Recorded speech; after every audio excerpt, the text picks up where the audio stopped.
Oops.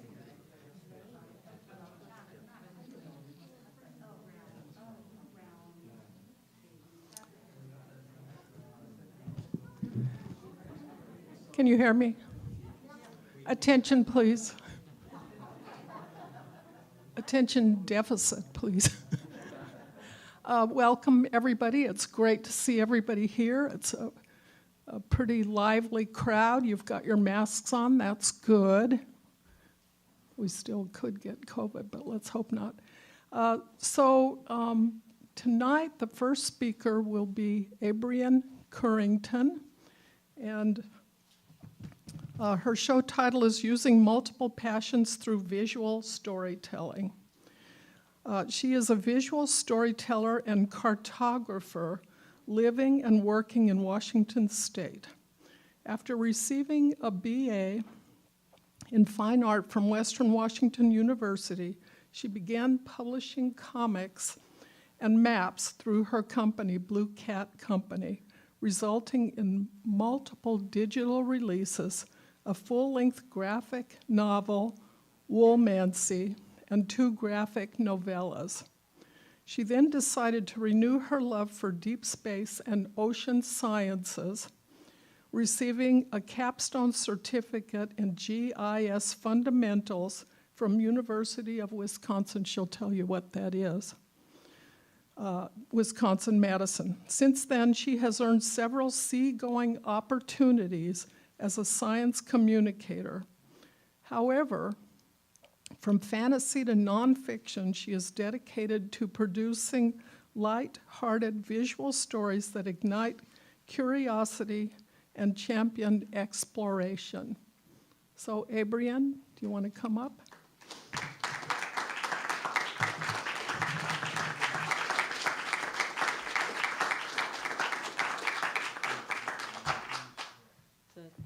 This is not my merch. We had a switcheroo, although I did bring some patches and stickers. I wrote everything I have to say down because it's approaching my bedtime. Not even a joke. So I'm going to talk about uniting multiple passions through visual storytelling. I'm a visual storyteller, which means I tell stories through images. But if that was all there was to my job, I doubt that I'd be giving a talk about uniting multiple passions, right? So first off, the title of this talk is kind of a lie. I apologize. You might have heard of this before, but there was this buzzword going around a few years back, multi-passionate. So it was usually used to describe like offbeat hipster entrepreneurs who couldn't decide what their focus was going to be. So they just borrowed from their trust fund and started a business for everything they were interested in. And they called themselves multi-passionate. There are, of course, other types of multi-passionate people, and you might be one of them. Maybe you feel like there's just so many things that you feel deeply about that you can't decide what to focus on pursuing. You know, it's hard to know where to put your focus. I never felt that the term multi-passionate accurately described myself because I never really felt like passionately about many things in particular, but what I am is incredibly curious, probably in both senses of the word.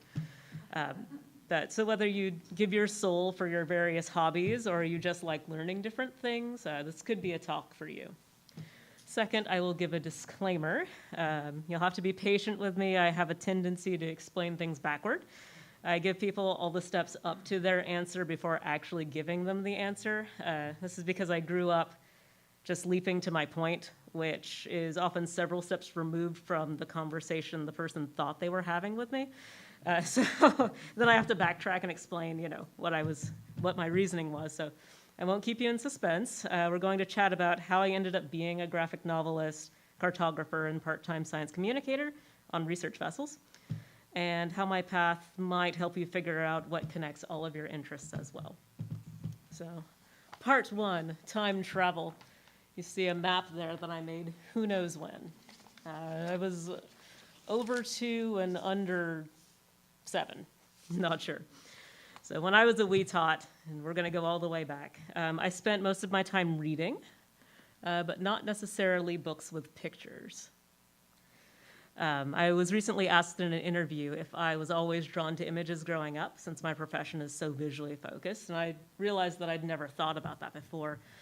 Certainly, my imagination went wild when I saw, a really engaging image, but for the most part, I spent most of my time hanging out in my mind space, bringing worlds to life with mental images, rather than looking at pictures all day. I did get lost in a few books with pictures, though. Not Jane Austen. That's just one of my faves.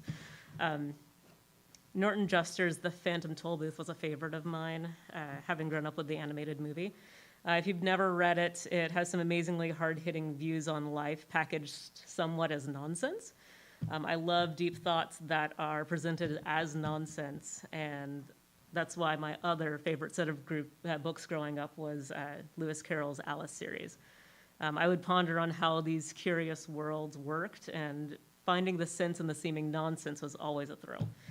These books happened to come with pictures, as did my volumes of Hans Christian Andersen fairy tales. The interesting part about all this, though, is that though I would be drawing and making up characters for games and stories later on in my life, that wasn't where all of my energy was spent. And I'd argue that wasn't even where most of my energy was spent. You see, I was also and am also a massive avid note taker. So at the library, I was that kid who had to ask what the limit of books was that a person could check out at one time. I'd have this little, I was like this tall, and I'd have this big stack. And yes, many of those books were stories, but just as many, if not more, were reference books. So cool rocks, sharks, baking techniques, Japanese literature and culture, computer science, fencing. It didn't matter if I didn't have a telescope. I wanted to know all the names of the constellations anyway. I wanted to know how things worked. And I quickly found out that I'm equal parts analytical and fantastical, and knowing that about myself was really the root of my brand and informed how I blended my life later on. So I always find that it's really beneficial to look back to what we enjoyed as kids to inform us of what would bring us joy in adulthood. There's some notes from Nautilus as well. Wasn't sure how I ordered those. Point number 2 is be honest with yourself. Amid all of these varying interests, I did always know that I wanted to be an artist of some sort. I'm not actually sure how I decided that early on. My dream job history went dolphin trainer at SeaWorld, artist. If you're wondering how the first option panned out, I am not a strong swimmer, and I have not to this day been to SeaWorld. Artist is also a broader category than you'd think, encompassing photography, woven tapestries, and all other sorts of mediums. So I had to do the work of narrowing down what kind of artist I wanted to be. It kind of came from what I knew I didn't want to do, but then worming my way into seeing what I did want. I knew that I didn't want to go into science or technology as a profession, even though I was interested in both, and I would have probably made more money faster in the grand scheme of a career timeline. But they required picking one or two things to study, and of course, having hobbies on the side. But I didn't want to just be a deep marine biologist. I wanted to know about deep sea creatures and geological processes that form the seamounts that they lived on, and how those mountains are mapped, and how satellites work, and all the list goes on. Furthermore, I didn't want to just have knowledge about I didn't want to just have the knowledge that I obtained. I wanted to make super cool looking books about that knowledge, like the ones that I devoured growing up. So I went to school for fine art where I learned something, and simultaneously studied illustration on my own, learning quite a bit about how to make compelling visuals. I found out along the way that the biggest key to making a compelling visual is to tell a clear story through various methods. And do you know what you can tell stories about? Literally everything. So note 3 is connecting the dots. So we'll talk about some of the stories I've chosen to tell and how each choice has fed into the next. When I was first out of college, I decided to make my way by telling stories through illustrated maps. Though I am more recently certified to make maps that focus on geographic information systems, that's what GIS stands for. I rarely get asked to do so by clients, which is funny since most scientists and cartographers that I've spoken with don't seem to see why anyone would want an illustrated map. They don't see what the point of that is. So it's just a dichotomy of preferences there. This is my, actually my final for my GIS program. I also, oh, there's another one. Forgot I stuck that in there. I also write and illustrate books and graphic novels about wild and wonderful worlds, sometimes about our real world as well. And of course, each has a cool map to go with it. I also always strive to infuse the fantastical situations that I write with real-world science. I started that venture by making comics and maps for myself and sharing them with others via the internet, and selling books at conventions that I printed through my publishing business. But I only would print my own work because I didn't want to up my business license. It's a little expensive. In 2018, I started occasionally sailing on research vessels. That journey began by applying for an Artist at Sea residency aboard what was then Schmidt Ocean Institute's research vessel, Falkor, proposing to make an illustrated map of the journey. That's not next. Oh well. I applied purely because I had to spend that year, I decided to spend that year sending out at least one application or a follow-up email on an opportunity that I was even remotely qualified for that entire year. And I'd also always wanted to sail on a tall ship, which Falkor was not, but at least it would get me on the high seas. I was accepted into the residency, and from there I've been asked to apply to many more programs as a science communicator, connecting with classrooms and developing informational products to help the public understand the research that's going on at sea. But the reason why I was able to be accepted into a field in which I had no prior experience on paper is that I'd built a history of telling fictional stories infused with science and drawing wonderful maps, even if many of them were for myself. Because I've now started being known as an illustrator who tells science stories, I've been asked to illustrate even more science for various clients, including the science communication platform, lifeology.io, where I illustrate various topics from diabetes to visual storytelling for science.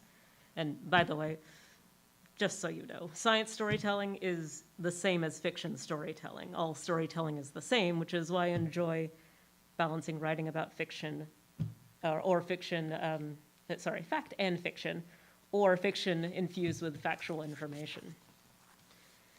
This seems like a lot. It is a lot. I haven't even mentioned my hobbies that I rarely do, or the fact that I'm a Tai Chi instructor, or that I love to learn and maintain dead or dying languages. I'm doing Welsh right now. And to be perfectly honest, I would have been probably more well-known and financially successful if I had stuck with just one thing, like illustrating maps, weathering through the rough beginning of just having like one client a year. But I have fun, and I inspire others. And if you notice, no venture that I've undertaken has been random. Each endeavor has built on the one before it, and they're all tied together by first wanting to know something and seeking out the answer, then having nothing to do with that knowledge but to share it with others. The best way to share information with others for maximum retention is to tie that information to relatable emotion. And the best way to tie information to an emotion is by using stories and visualizations. So I encourage you to pursue the things that you'd like to know about and have fun and enjoy them. So once you've done the enjoyment, think about what aspect of each thing you enjoyed. It could be like looking at all things that make you happy, like you care about the well-being of living things from babies to bean sprouts, or that you're really attracted to peacefulness from ocean sounds to tea towels in the sun.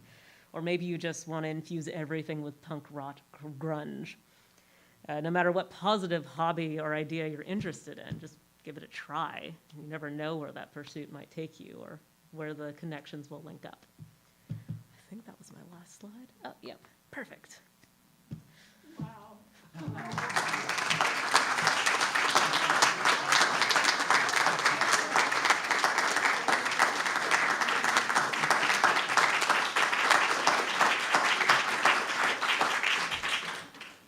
Q&A? Questions? No? Way in the back. Yeah,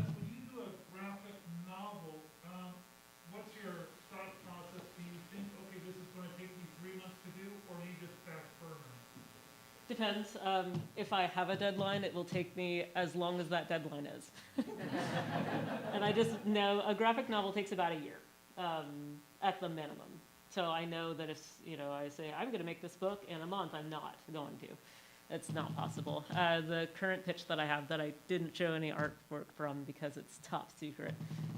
I've just been doing it on the side with things, so it took.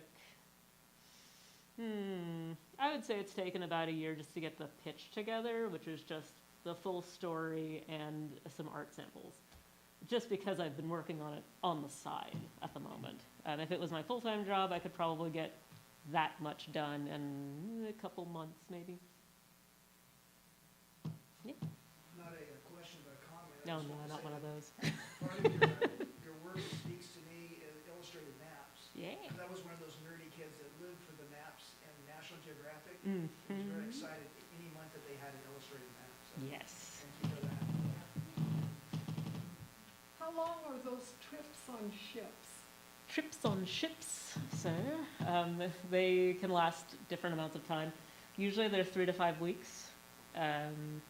I had one that I decided not to go on. That was 2 months. That's on a deep sea core drilling ship. So they get core samples from the deep ocean. So they're just in one spot in the ocean for about 2 months. And I decided not to do that one, but usually it's 3 to 5 weeks. So in this age of everybody using, something to, like a telephone or GPS to get someplace, are maps, illustrated maps, are there still people making beautiful illustrated maps? Because there's still people that want to hang them on their wall or put them in a book, or it also will attract attention to a topic. And you'd be surprised at how illustrated a National Geographic map can be, if it's just on the cover or something, or they're talking about the extinction of banana plants, and they'll draw little banana plants all over the map. So it's very, you don't have to go all the way medieval, but they're lightly illustrated sometimes. So they kind of sneak their way in. Somebody over here. Yeah, so, is it that people are calling you to have a map made of a particular thing, or are you trying to get out there just so you could be out there in the ocean and, is the pull you're wanting to go, or they're wanting to hire you to do a job? Yeah, so some people do call me just to make a map, just in general. But as far as the ocean going, so I applied for the Artist at Sea residency. While I was on board, someone said, hey, are you going to be on Nautilus? And I said, what's a Nautilus? Like the creature, because I had no idea. I said, no, I'll be on this ship later. It was a NOAA representative. I'll be on later this year, so you should apply. So I did. And they accepted me. And since then, I will get asked to do different things. But mostly, even if they have heard of you, you still have to apply to the program. They're not just going to say, hi, would you like this position that everybody else had to apply for, but you can just come on. It's nice to be recognized, and so you will probably, be accepted, but yeah, I do have to apply for them. For seagoing stuff, anyway. But once you're in, you're in. I was asked this year to come back on Nautilus without applying because they needed someone to fill in a slot. Anybody else? Yeah, you looked at the thing about the dead languages really fast. Can you talk a little bit more about what you're doing and how you find time to do that? Oh, I don't. So a lot of my languages have fallen to the wayside. Duolingo has some, so that's handy. That's how I'm learning Welsh. Is it the best program ever? No, but I can recognize a good chunk of Welsh just by going through it.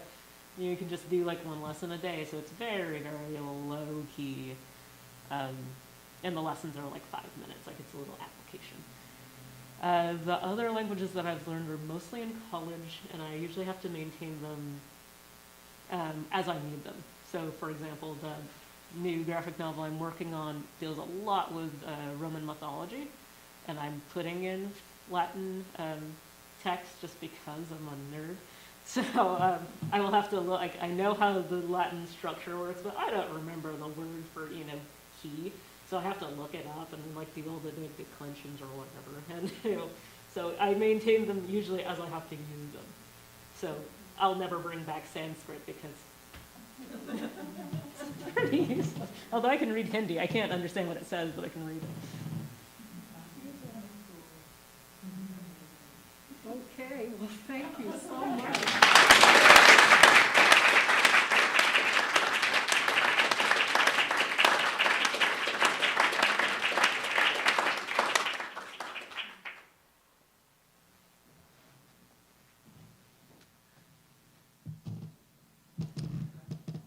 That was pretty amazing. Next up, James Stowe.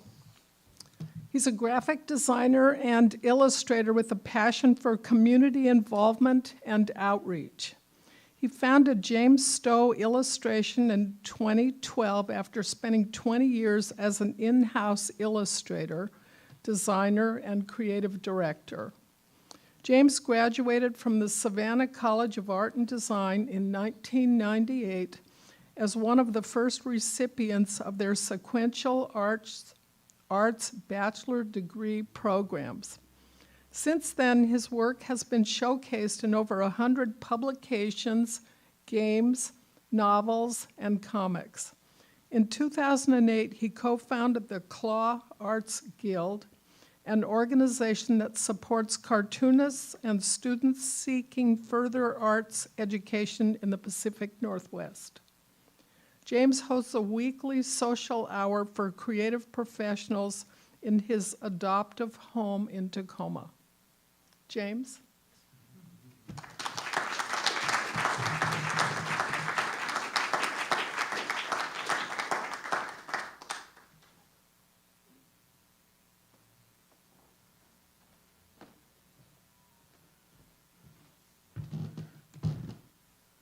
Just push the... You would think I would know better technology than... All right. Well, thank you, everybody, for coming tonight. Can we give another hand for Abrian? That was an amazing talk. Thank you very much. I hope to be half as informative as she was, and if I'm not, I hope at least to be slightly funny. And if I'm not slightly funny, ooh, I can tell that was a bad joke. I'll try to at least be fast.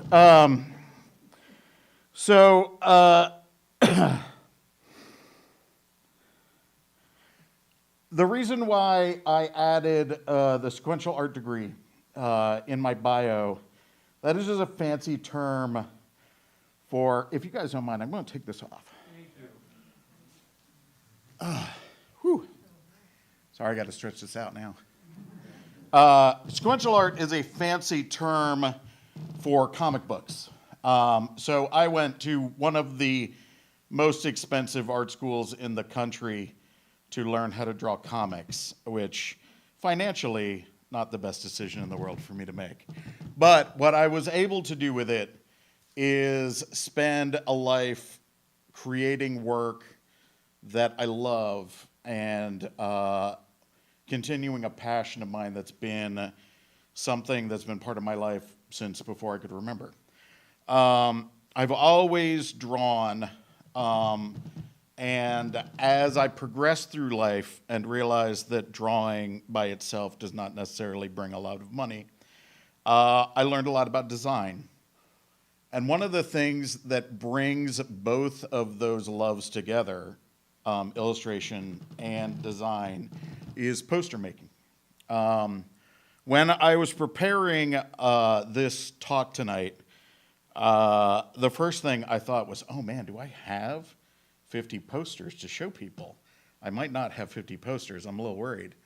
And I started putting them together, and I realized that in just the past 5 years, I've designed over 100 posters. And that was just the last 5 years. I didn't even have to get out my other hard drives.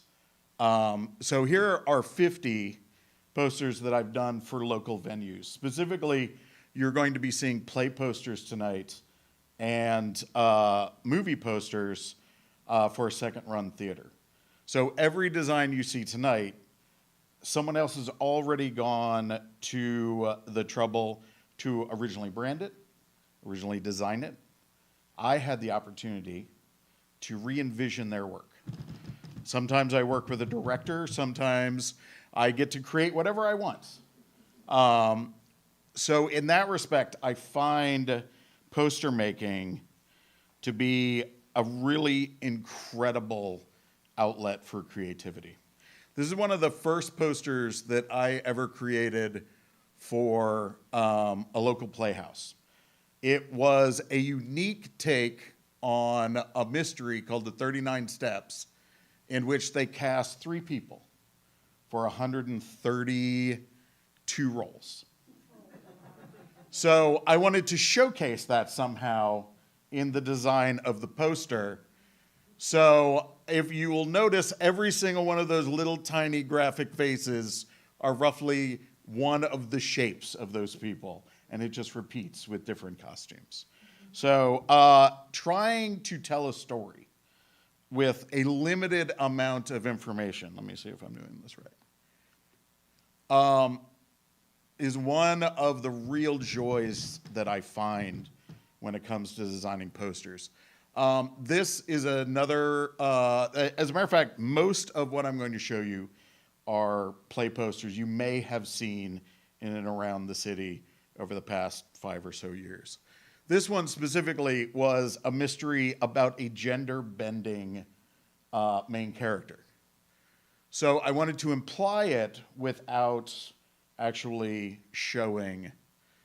It's actually one of my favorite pieces I ever did. This was from, let me look right here. This was from 2015.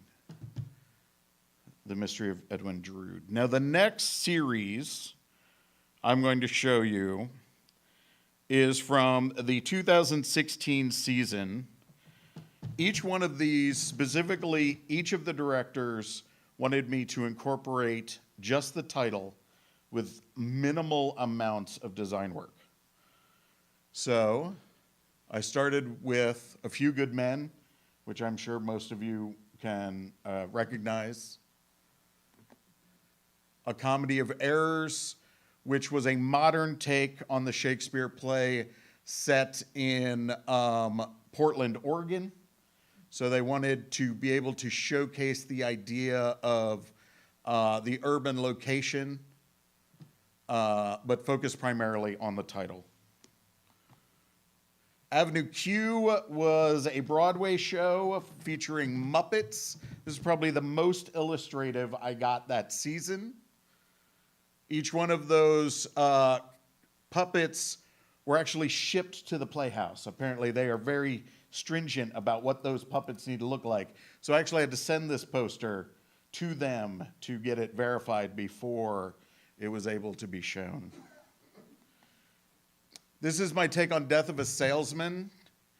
Probably one of the more moodier or dark pieces I've ever done for poster work. This one is, if anyone has ever seen the show Noises Off, it is a very chaotic show about putting on a show. So I wanted to incorporate the titles into the stage itself. And I did 2 versions of this particular poster. The Playhouse didn't ask me to, but I wanted to show the back of the stage as well. So here, let me go back. So I was able to show the chaos that was going on in the back of the stage and the front of the stage at the same time. I like that. And they actually printed both, which was nice. So in some locales you had the front, and in some locales you had the back. One of the things I really love is the opportunity to really try to tell a story. This is probably one of the better attempts in a very, since that year they only wanted really titles. I had to get very creative as to how to tell a story and communicate to an audience what they were going to see with basically illustrated text. The next series is the 2017 season. And this one I pitched to the Playhouse. Hey, wouldn't it be a great idea if I just drew all of your actors in the roles they were going to be in? I wish I had never pitched that idea because it was so hard. I didn't realize sometimes like getting access to the actors difficult, so this entire season was a huge challenge. Way too much work for the amount of money that they were paying me for this particular series, but I loved it. So this is the Hound of the Baskervilles with the three main characters. Excuse me. The next one, is a kind of dark piece about both religion and abuse. And one of the things you'll notice throughout this entire season is I use the same backgrounds, and I didn't tell anybody. I was like, I'm doing so much work on all the characters, I just need to keep the same background. So that checkered background shows up in every poster. This is Rosencrantz and Guildenstern Are Dead, which is a take on Hamlet that only focuses on those two characters as they weave in and out of the actual Hamlet. So it just focuses on these two characters. It's a comedy. And I really, in one version of this, they were both being hung. The director was like, no, let's remove the nooses. No one needs to see the nooses. So as you can see, I think I left the shadow in on the one character where the noose would have been, but I had to remove the nooses at the last minute. This is Rocky Horror Show, cult musical. Again, all of the characters and all of these posters were designed after the actual actors that were in the plays. This is The Pirate of Penzance. And I think that might be the last one in this particular series. Yes. Often when I get an opportunity to work on posters, especially a series of posters, over whether it's a season or a specific type of venue, sometimes their creative or art director comes with an idea. This is one of those ideas. What he wanted to do was there's a very famous graphic designer named Saul Bass, has produced a lot of movie titles, poster work, did some branding design. So they were like, we really want the entire season just to be an homage to Saul Bass. Can you do that? I'm like, probably not, because there's a reason why he's super famous and I am not super famous, but I'll try. I'll try to do it.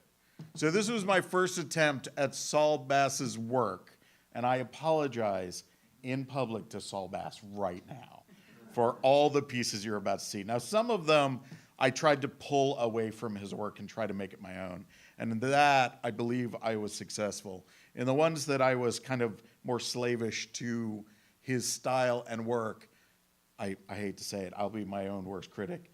I am a poor man's Saul Bass. So this is the second one in that series.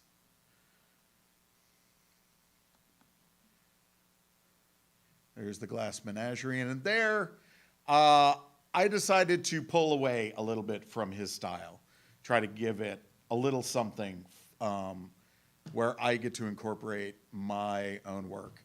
I am primarily a vector digital artist, which means I work in dots and lines and geometry and not pixel-based work. So what I am doing is I am usually placing a point, creating a nice Bezier curve, pasting another point, repeat ad nauseum until you get something that looks like this.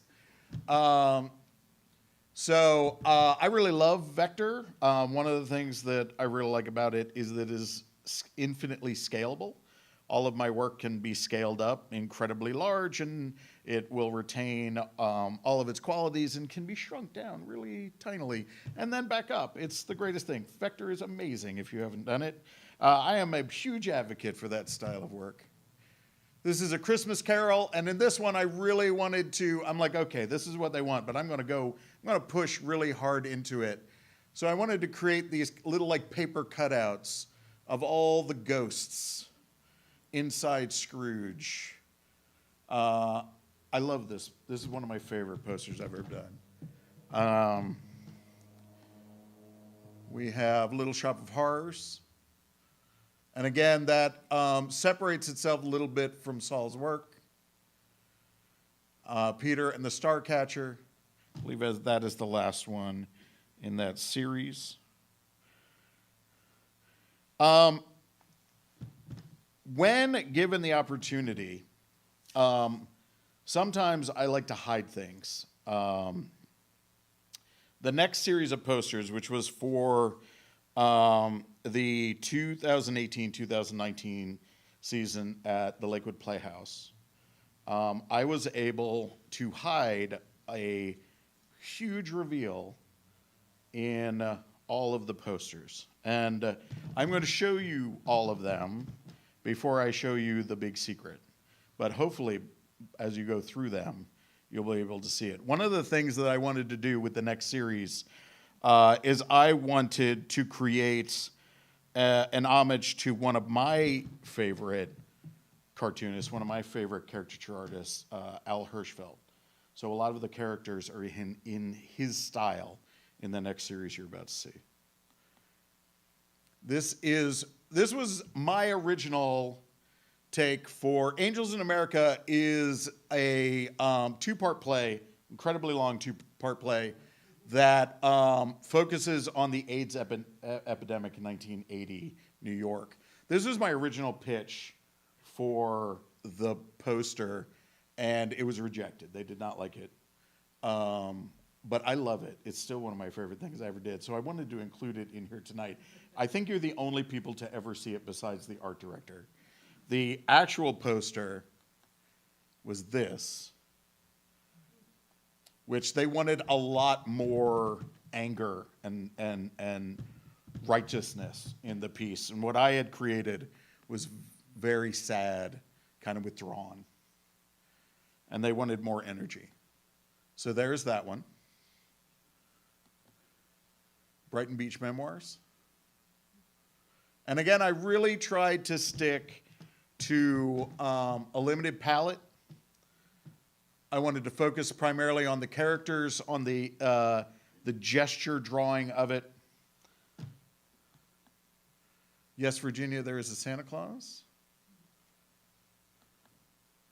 The producers.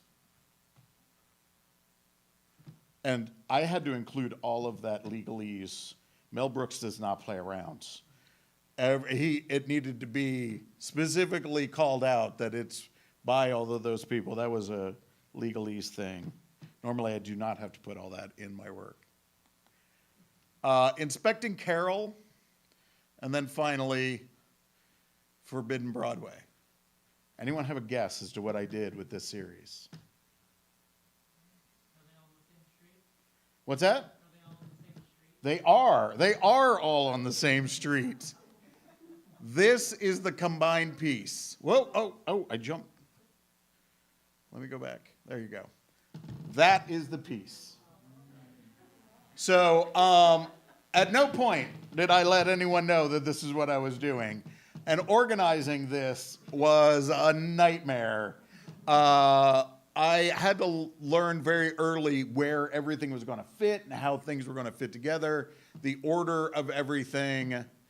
And when they nixed the first poster, I was like, oh no, this plan is not going to work at all. How do I get an energetic thing in? But I love how it works out. Now, if you go back, he looks so worried, and you think he's worried about his mom, but what he's really worried about is what is happening above him, which is beautiful when you get to put them all together. Let me go back to, there you go. So the next series, which was the season right before the pandemic. What I wanted to do is 2 seasons before that, they had asked me just to focus on titles. And this season, I came to them and I said, you know what? I think I have a better take. I want to try that again.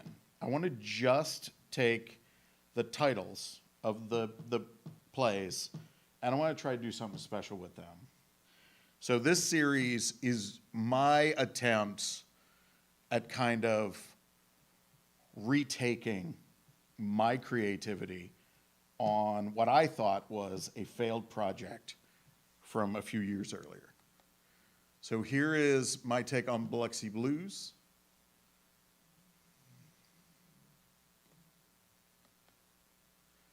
The best Christmas pageant ever.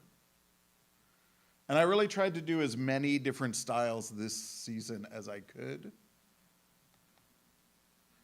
Heathers the musical, which is based off the 1990s movie.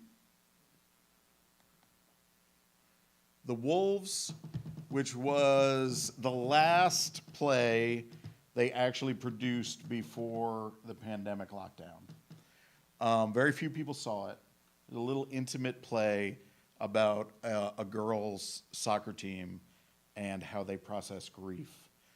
And I really wanted to make a very stark, striking image for that. And I think I succeeded. I'm very happy with that piece. And then I created Murder on the Nile that no one actually ever saw. You are the first public people to ever see, because they never made this play. So they never needed a poster for this play. So that is my take on Murder on the Nile. And then, since they had such a short season, I wanted to continue. I'm like, well, I didn't get to do all the plays. So when they asked me back for this season, I'm like, I want to continue to do the exploration that I started before the pandemic. So I went back to going, how can I, with very limited resources, try to tell a story just using titles? So here's Broadway Bound, Something Wicked This Way Comes by Ray Bradbury, The Haunting of Hill House, The Diary of Anne Frank, which is very recent. I believe it's just now coming out at the Playhouse. And because I am sometimes influenced by current events, these are Ukraine's colors.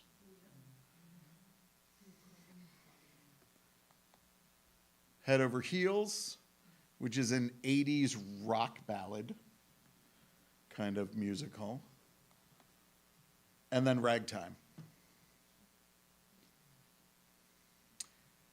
Everything I'm going to show you from here on out, and I completely lied about being fast, are going to be second-run movie posters. The Grand Cinema downtown, they do a series called Weird Elephant. It is their midnight movie series, and they have contracted several local artists, luckily I am one of them, to produce limited run posters that you can only buy at these events. They give the artists the full amount. They take nothing off the cut. They just want us there at the beginning of the show to make their show a little bit more interesting. I love that kind of outreach project. So all the posters, I am not paid for in advance. This is the only money I make is the money that I sell the posters for at the show. This one is, Let me go back one. This is The Hunger, a 1980 film about vampires starring David Bowie. I really when given the opportunity here to create what I would think of as, I look at this as if I had the opportunity to create a poster for this movie, what would I make? So I try to go all out with all of these. So the next series are all going to be my takes. This is a horror film, an urban horror film called Tales from the Hood, which is has a little vignettes story. So I tried to include a little bit of all the vignettes. Chopping Mall, which I totally understand if no one has ever seen this movie. It is atrociously bad. It is about mall security robots that go crazy and want to kill people. And that's what one of them looks like. And I tried to incorporate a really subtle skull in the piece. I'm only including this in here because it is one of my son's favorite things I've ever drawn. I have no idea why. But the fact that he loves it is enough for me. This is my take on the movie Bad Santa. I wanted to do a bit of an irreverent, like religious icon painting. This is Fast Times at Ridgemont High. I apologize for the elephant placement. This is a Tom Cruise film called Eyes Wide Shut. It's a Stanley Kubrick erotic thriller. You can't really see it, probably for the best. I can't see it from. Can you guys see it from your angle? The white background is not white. It is actually filled with naked people. But it's also a Christmas movie, so I decided to make a wreath out of it. So that is the first and only sex cult wreath thing you will ever see. There you go. This is a Korean horror film called The Host. That is the monster from The Host. I wanted to really do kind of a stark shot of just the creature. I was very happy with how that one turned out. This is one of two. So the month that I was in October, I was asked to do Halloween, the poster for Halloween. I said, great. I love the 1978 film Halloween. I'd be happy to do one. And then the exact same month, I was asked by another second-run movie theater here in Tacoma to make another poster for the movie Halloween. And I'm like, well, I'm already doing one. Are you okay that I'm already doing one? They're like, yes, that's fine. So this is my first poster for the iconic horror film Halloween. And this is my second. They are slightly companion pieces in so much as I kept the title the same, but they are definitely thematically different. But it's very odd that I got asked by two different people that had no idea that I was doing posters for the exact same movie at the exact same time. Then we have, this is a horror film called Midsummer. Which I do not, I don't, if you can't read that, that's totally fine. This is what are they called? Ambigram, thank you. This is an ambigram, so you can actually read this poster, in theory, upside down or right side up. It says Midsummer, in theory, either way. And if you can see Midsummer, great. And if you can't see Midsummer, that's okay too. Because these are really hard to make. I think that was the hardest part of this poster, was getting that word to say Midsummer, either way you look at it. This is a poster I did for Total Recall. I had a lot of fun with this one. And then next week, I am doing a screening for the movie Fifth Element. So you are going to be the first people to see my poster for Fifth Element that I'm going to be selling next week at the Grand. Not that I'm asking any of you to come, but should you want this particular poster, it will be on sale at the Grand on Tuesday at 7 o'clock. Not that I'm saying you should go. There you go. So they're doing a Science on Screen series, and there is going to be a speaker that evening that's talking about the logistics of printing organic material, 3D printing organic material. So I thought I would take that as an inspiration to create this poster. So there you go. There are 50 posters I have done in the past 5 years. Any questions? Thank you. Thank you.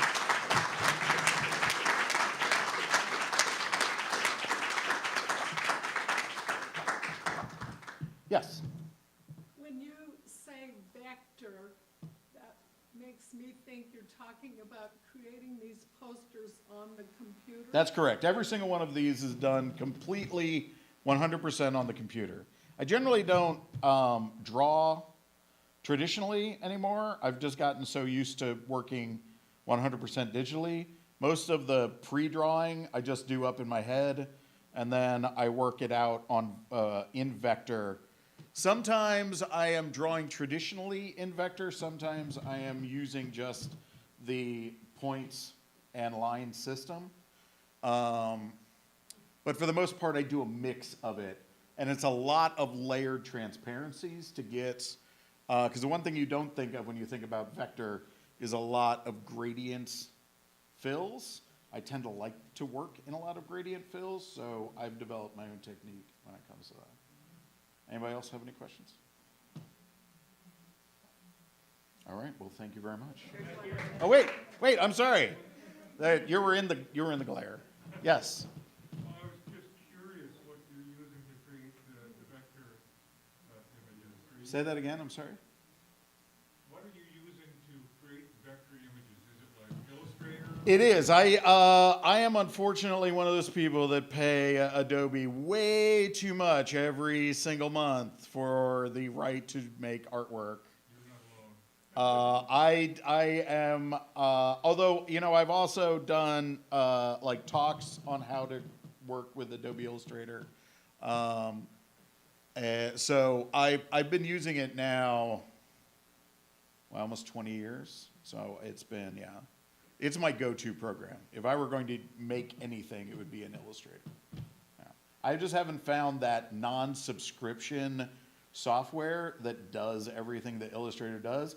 Trust me, as soon as I do, because, none of us really want a subscription model software, right? I see a hand, yes? No? Anybody else have a question? Yes? Did you get from here to Savannah or Savannah to here? I did, so I'm originally from Pennsylvania, went to college in Georgia, had 2 children, did not want to raise them in Georgia. I moved here.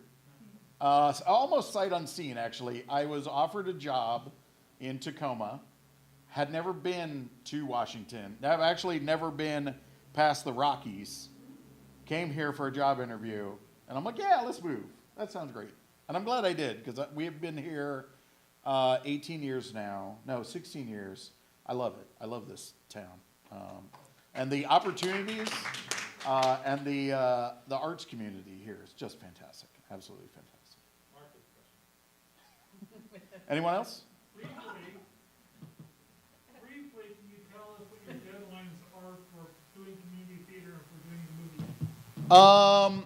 Community theater is a great deadline because they contract me in the summer and want all the posters ahead of time. So, but sometimes they're like, it's okay if you, as long as I get them a poster before the show the show they want to promote, the show before that is when I need to get them a poster. So I tend to have a large amount of time to work. These, however, much tighter turnarounds. But I also work very fast. I think I spent 4 hours on this, maybe. Yeah, I'm pretty quick. It has definitely helped me in my career, being fast. Yes? Do they give you a synopsis of the I'm sorry. I'm a little hard of hearing. I apologize. Do they tell you what the play or the movie's about? It all depends. Sometimes, especially with theater, I've had an opportunity to actually sit down with the director for each show and work out with them what they want to see, which is fantastic. Since the pandemic, I really haven't had the opportunity to do that, which is why I pitched them. Let me just do the titles and kind of explore the titles. For these posters, because the Grand isn't really contracting us, they're more asking us to be there. We have full creative control on whatever we provide them, and they're really great about that. So you get to see so many different takes, and we have a lot of different types of artists that are part of this program, that you never really know what you're going to see and what somebody's take on a particular movie is. I tend to be more of a standard. Like, I am pretty literal about my interpretations of films, but there are some that are just amazing, like way out there interpretations of the pieces. Yeah. Anyone else? All right, well, thank you all very much. This is great.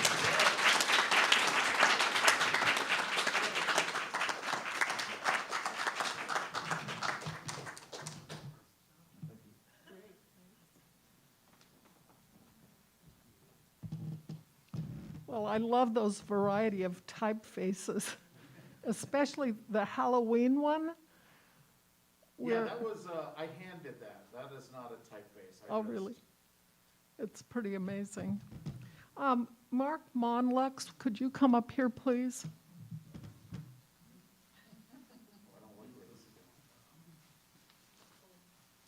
Mark's got a pitch for you. Hi, everyone. So this year, or rather it started last year, I was doing a Tacoma Artist Initiative project. And what it was is a hidden object image that I thought would be fun to turn into a jigsaw puzzle. And then I'm going to hide these jigsaw puzzles around town. So I thought, this is actually what it is. If you want to see what it looks like, you can go to my Facebook page. It is an image of Tolson Plaza, and inside the image, I put in all the pop-up art projects of all the artists I know in town, as many of them I could fit in there. And I've included a number of people. Stowe's in here, Lynn's in here. Steve LaBerge is here. Oh, hi, Steve. Thanks for being in here. You can't really tell he's in here because he's wearing a hazmat suit. But anyway, so if you follow my Instagram or my Twitter account, you'll get hints during the next few days on where and when these are going to be released. And if you don't end up finding one on the street, there'll be links to Redbubble where you can get them online. Thank you guys so much for your time. This was a great fun. Spell your name. Oh, okay, that's a good idea. It's Mark with a K, Monlux, M-O-N-L-U-X as an X-ray. Thanks.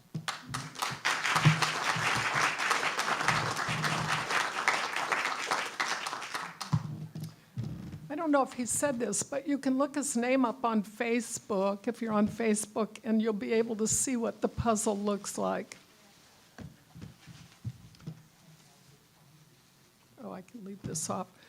So next up is Richard Reynolds, who was born in Conway, Arkansas, and has lived in Western Washington since 1996. He likes to make comics, paintings, illustrations, animation, and all types of drawings.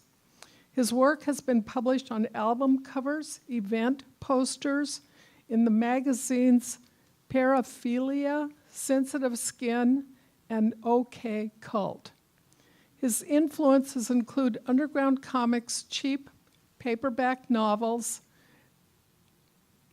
Dadaism, outsider art, Renaissance printmaking, and early cinema. That's quite the range. He is currently busy working on developing animation projects, editing material for self-published collections of his art, and exploring the possibilities of egg tempera painting and metal point drawing. He'll tell you what those are. He has also been a preschool teacher for many years and currently works for Green Trike at the Children's Museum of Tacoma. Richard?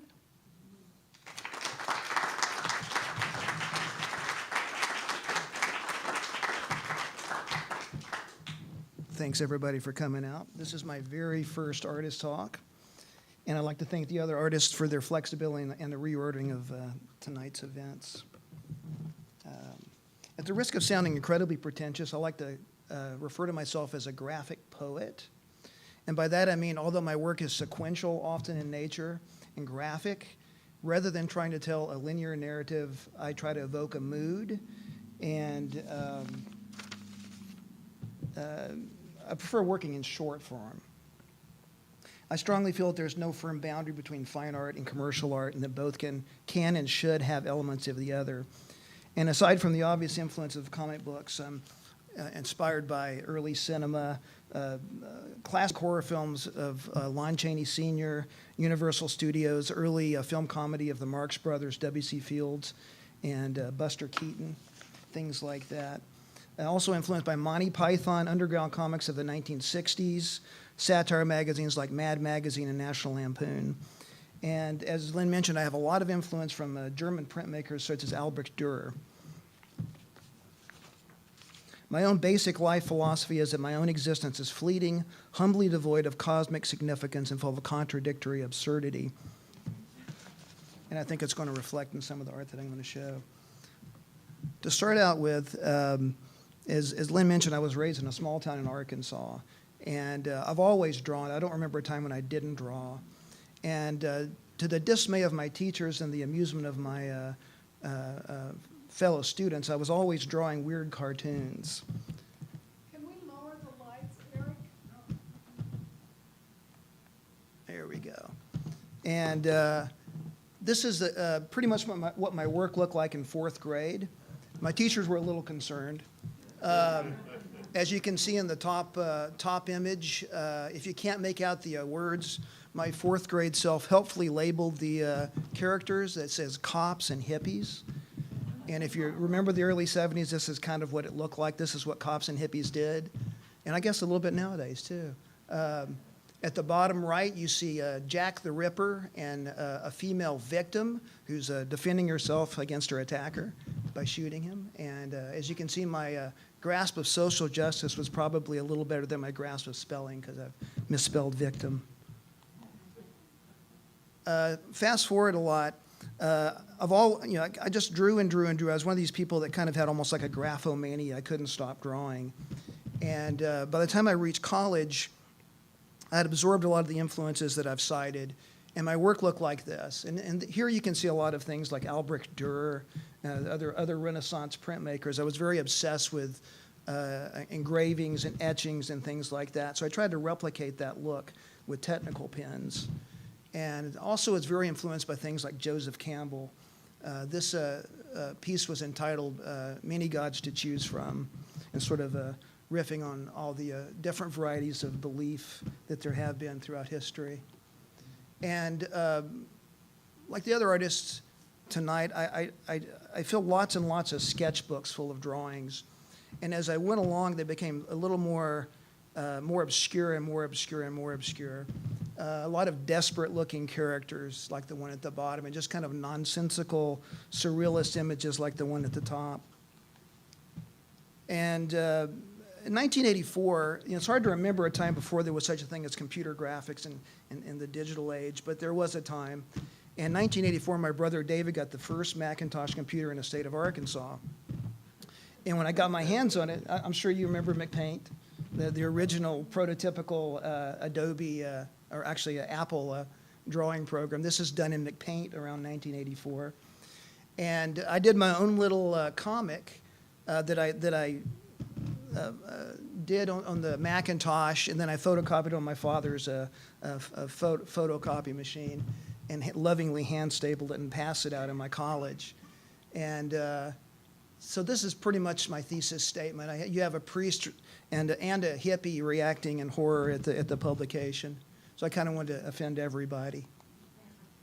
Some more examples of the kind of work I did. A lot of metaphysical or attempts at expressing my own personal metaphysical and political beliefs. One at the top, a non-systematic fragmentation of the senses blues was sort of my manifesto of doing nonlinear expressions in comic form. So I'm not trying to tell a story, I'm just presenting a series of images that may or may not make sense together. But they're again, trying to evoke a mood in the viewer. The words are kind of small, but at the bottom you see Professor Knows, Lectures on the State of Humanity, and then their political dogma.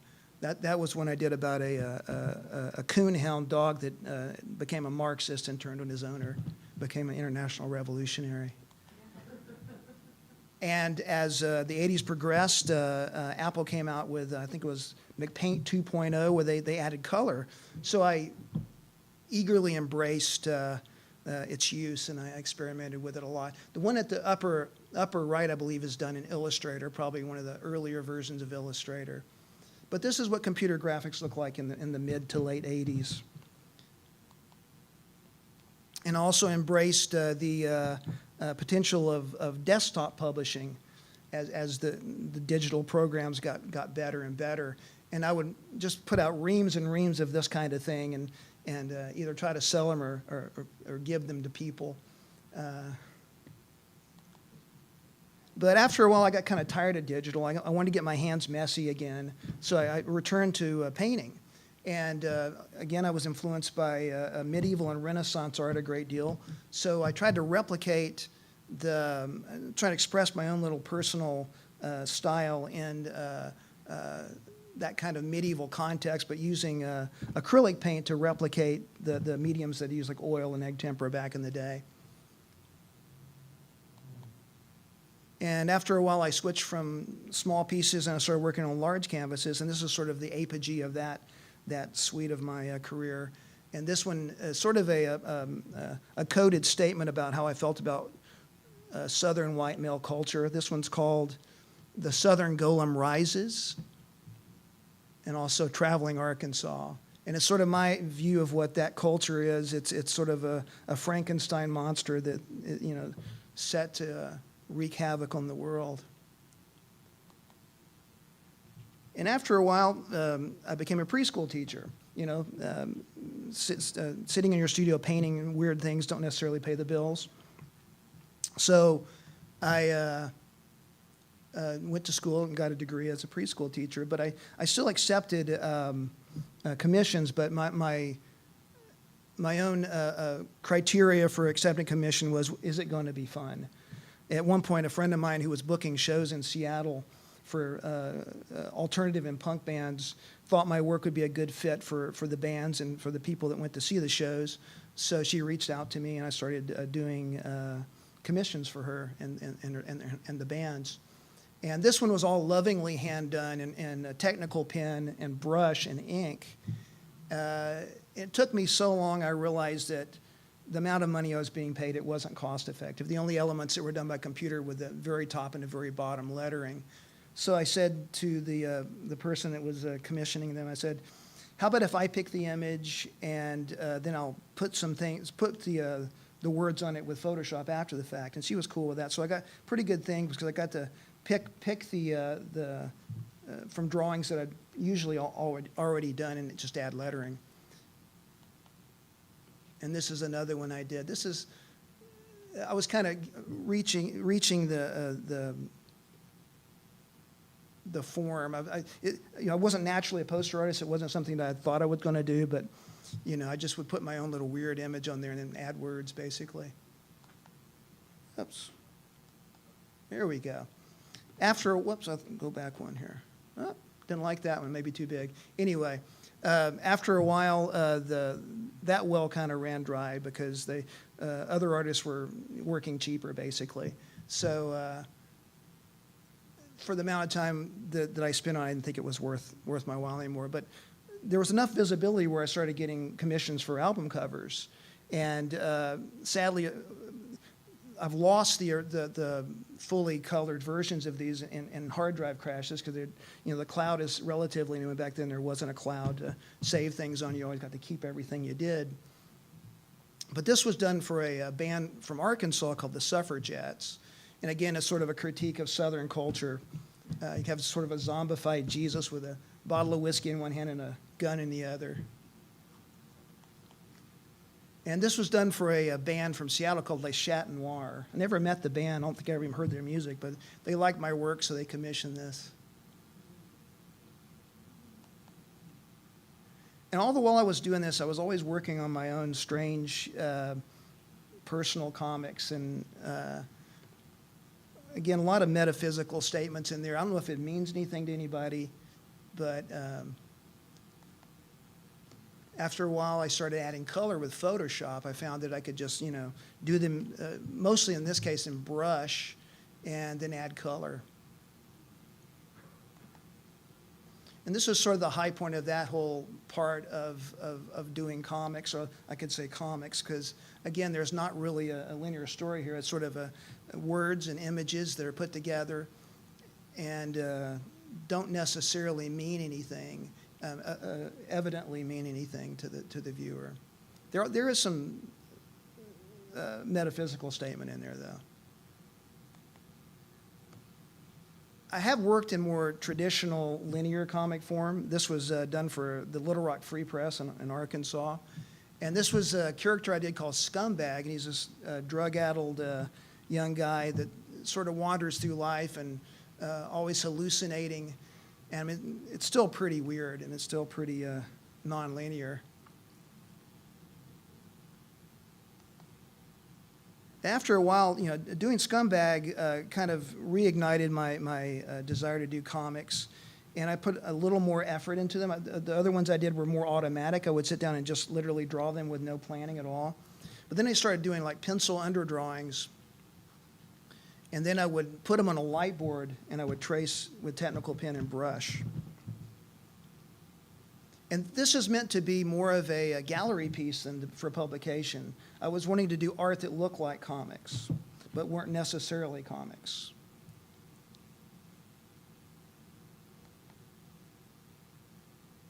And after a while, I set up a website, and I put my work on social media, and I started getting contacts from like-minded publications and organizations, and started getting commissions. They would seek me out, and I'd say, okay, I'll do it.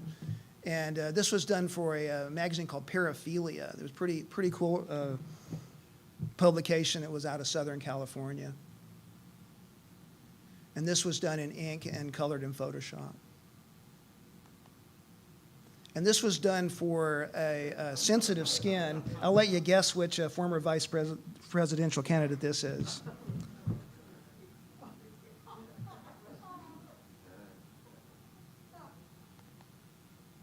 Now, this is a more recent one done for a magazine called Super Present.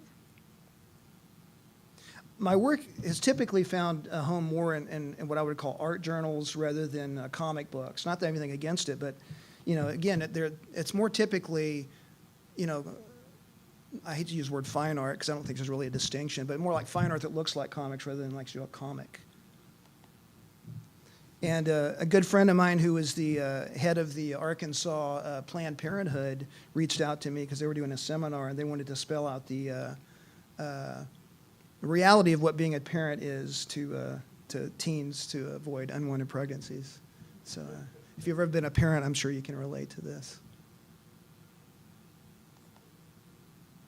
And this is a film element I did for a commercial that was an attempt to unseat Mitch McConnell. Sadly, of course, he kept his job despite my best efforts here. This is done in Photoshop.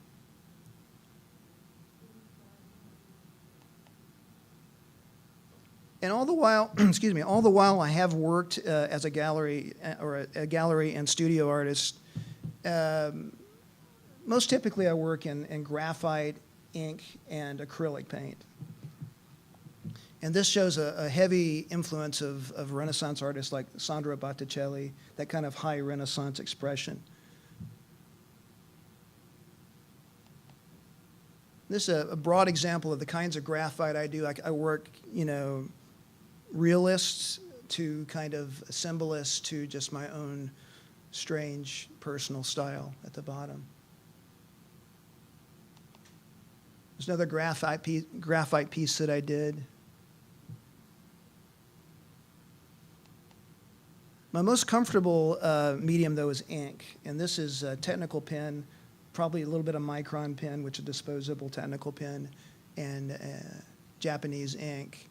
And I find stippling and making dots and cross-hatching to be really kind of a meditative practice. I can just get lost in making all of the scratchy little lines and everything. This is called Death and the Maiden, which is a perennial medieval and Renaissance theme. That no matter how beautiful or powerful you might be, death is always behind you. This is a piece called Spore. This was sort of an attempt to do a large-scale pen and ink. It's actually quite a big piece. Lots of detail. There's a more recent one called Professor Moriarty, Terrified by His Own Creation. And this is getting back to the influence of early cinema, things like German expressionist horror films from the 1920s and things like that. And I've continued working in paint. This is actually a mixed media, this Japanese ink and acrylics, kind of watered down like watercolors. This one's called Screaming Mandrake. And recently, I've gotten into egg tempera. I really like the luminosity of the medium, and I'm looking forward to doing more of it. When you see the originals, they just kind of glow. They have a beautiful glow about them, I think. And not too long ago, I participated in an event, a benefit, and we were all given skateboard decks to paint. And this was my first time painting a skateboard, and I really liked it, really had a good time with it.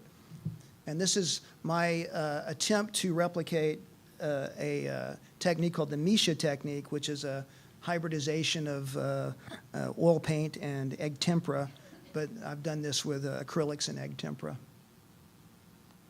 There's a close-up of the face there.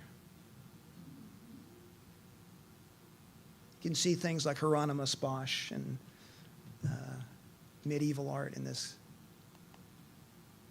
And during the pandemic, I decided to start working kind of plein air painting, where I go out and paint trees.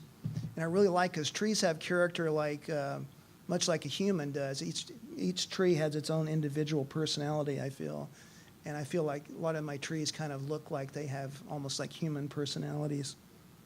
Also like doing portraits of food, because I'm a cook, and I'm one of those guys that always takes pictures of the food that they get at restaurants or make at home. So why not do it on paint? And I've kind of started experimenting a little bit with my palette. I don't work as literal with colors anymore. I work a little more monochromatically. Sometimes I throw color out altogether. But this is also a mixture of acrylic and egg tempera. Right before the pandemic in 2019, June, my partner and I participated in a residency in Siem Reap, Cambodia, called Open Studio Cambodia. And we worked alongside of some really talented and wonderful Cambodian artists in a shared studio. There's June at the top, far right, and there's me at the bottom, far left.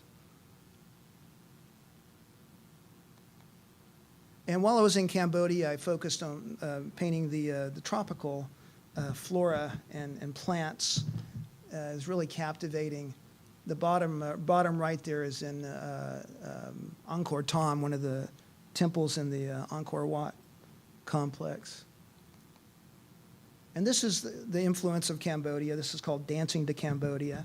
This was done right after I got back. Still my weird style, but the Cambodian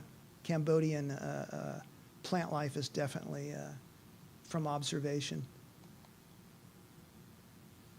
And we got back, the pandemic hit 2020, and like a lot of people, I found myself laid off from teaching and sheltering at home for long periods of time. So and my brother reached out to me, my brother's a career animator, so he said, you want to start working on a animated cartoon? So I said, sure. So it's in top secret development. I can't tell you the name of it, but I can share that it's directly inspired by my experiences as a preschool teacher.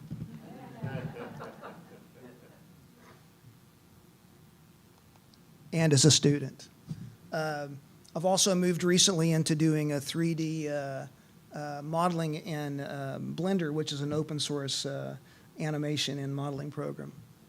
And I really like it. I used to be a sculptor back in another life, and to me it has elements of sculpting and drawing, so it's a perfect form. I look forward to doing more of this. And to close out, in 2020, as you know, there was targeted racist violence in the International District in Seattle. And June and I participated in an action where we painted the boarded up windows of vandalized and hopefully not vandalized businesses. And I was lucky enough to be able to do a mural for my favorite Cambodian restaurant, the Phnom Penh Noodle House in the International District. And I chose, from my experience in Cambodia, I chose to honor their culture by portraying a Garuda, which is a protecting figure that symbolizes the restoration and the preservance of cosmic order. And on that note, I'd like to conclude. Thank you.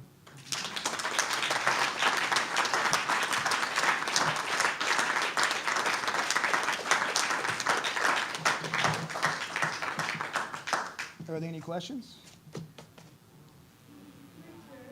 Yes. The 4 phases close to the end of your presentation, where you were talking about mixing drawing and sculpting. Is that computer? That's computer, not yeah. 3D. It's done in Blender, which, is, as I said, is a 3D modeling program. And I've moved to using pens, digital pens. And it's pretty interesting because I work on a tablet, which is a digital tablet plugged into a computer, and you can rotate it with your pen. It becomes pretty automatic. And it is a really weird combination of drawing and sculpting. It's unlike anything I've done. You've probably used it, probably know all about it. But yeah, I'm looking forward to doing more. I used to be a ceramicist back in college, late college, early adulthood, but I haven't done it for years and years. So it's eerily reminiscent, but it's also its own thing. Have you gone back to teaching? I'm teaching as a substitute teacher for the Children's Museum in Tacoma. And love it. I love Tacoma. I'm one of these people. I lived in Seattle for many years. I moved here in 2019. I'm very pro Tacoma. I feel like this is where I need to be. Any other questions? So you have merch up there? Sorry. As a matter of fact, I'm selling shirts tonight. $20 a pop, cheap. And so please, if you'd like to purchase one. Any more questions?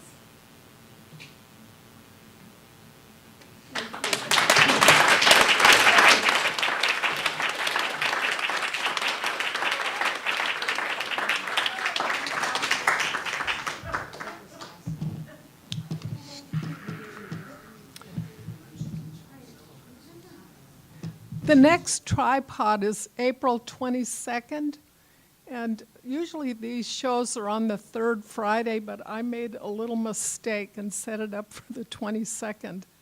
But it turns out the 3rd Friday is Good Friday, so maybe you wouldn't have been able to come. So on April 22nd, Jeffrey Brown is presenting the show called Simple Things. And a lot of you sent in images. It's a collaborative show of just the things that we use in life every day, just very simple things that we take for granted. And then Khaki Shields is doing a show, and I have tentative title for her show, The Words Behind the Collections. Khaki, do you approve of that title?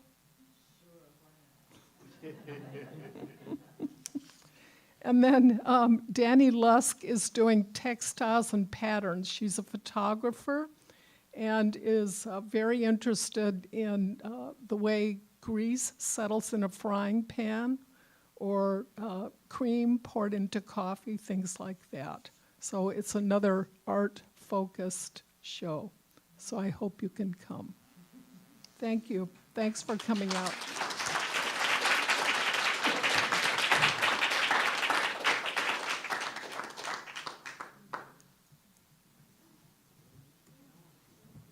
As you were.